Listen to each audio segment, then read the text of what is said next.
You know when you're trying to be quiet, but your breathing is so rapid, you feel your heartbeat sounds like a drum? Well, that's how I felt, walking up the driveway towards the back of the house.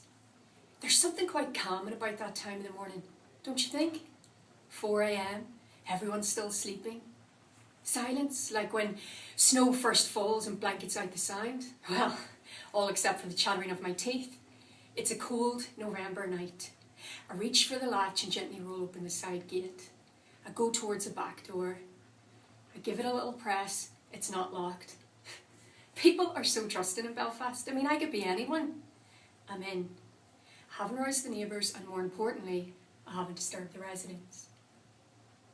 I'm standing in the kitchen and I'm enveloped by the old familiar smell. You know the smell I'm talking about. The house smell, it's cooking scents, washing powder and perfume. I stand for a few minutes, which feels like hours, just steadying myself for the task ahead. Then, with a cool determination, I open the drawer to reveal a shining set of cutlery. Damn, choices. I've always been indecisive. You know, like when you're at a restaurant and there's just too many dishes? I only became vegetarian to shrink my list.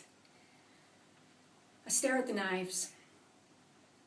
Which one? I suppose the sharpest makes sense, or maybe the longest.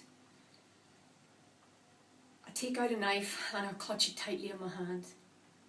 I move down the hall and I gently creep up the stairs. I'm outside the bedroom door. I take a deep breath. Everything changes from this moment. She starts screaming. I don't even acknowledge her. I head towards him. We lock eyes and bang! It all comes flooding back. The rage inside me swells. I thrust the blade into his abdomen 2, 3, 4 times. This isn't what I planned.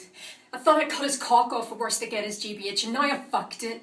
I'm stabbing him all over the shop. I'm causing internal bleeding and worse. This isn't what I planned. I catch a glimpse of myself in the mirror and I see me as a 6-year-old child looking back.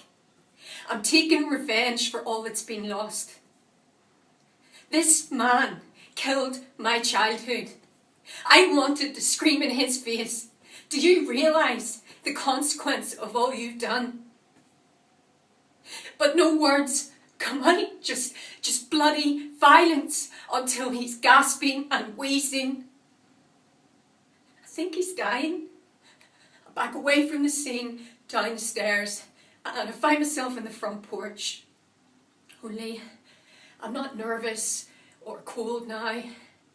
I feel calm. Police car approaches. They step out, handcuff me and put me in the car.